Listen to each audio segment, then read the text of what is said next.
Unité 1, leçon 1. Les pronoms sujets. Bonjour, je m'appelle Nicolas et je suis votre professeur. Aujourd'hui, nous allons étudier les pronoms sujets.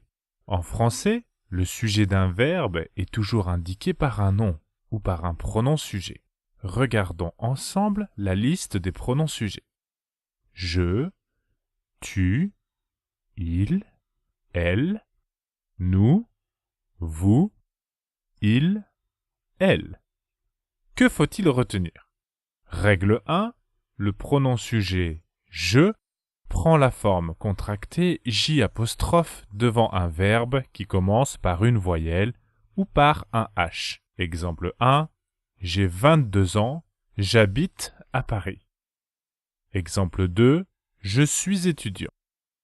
Dans le premier exemple, on utilise le pronom J', car les verbes qui suivent commencent par une voyelle, avoir, ou par un H, comme le verbe habiter.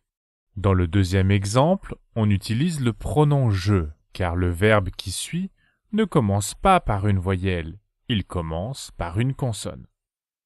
Règle 2. En français, on utilise tu pour parler à un ami, à un enfant, à un membre de la famille ou à une personne proche. Le pronom vous est utilisé pour exprimer la politesse d'une manière formelle. Lorsqu'on s'adresse à plusieurs personnes, on utilise vous, même si on parle à deux amis, car vous est la marque du pluriel.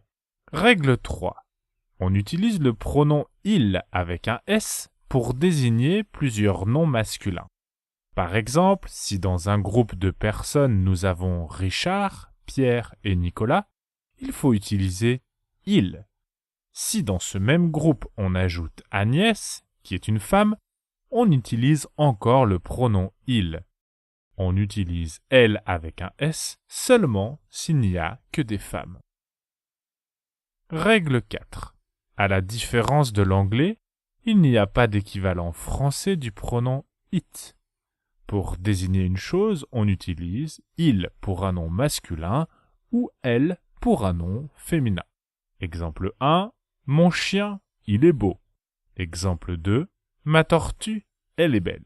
Dans le premier exemple, le pronom il fait référence au nom masculin chien. Dans le deuxième exemple, le pronom elle fait référence au nom féminin tortue. Règle 5. Les pronoms il avec un S et elle avec un S font aussi référence à des choses.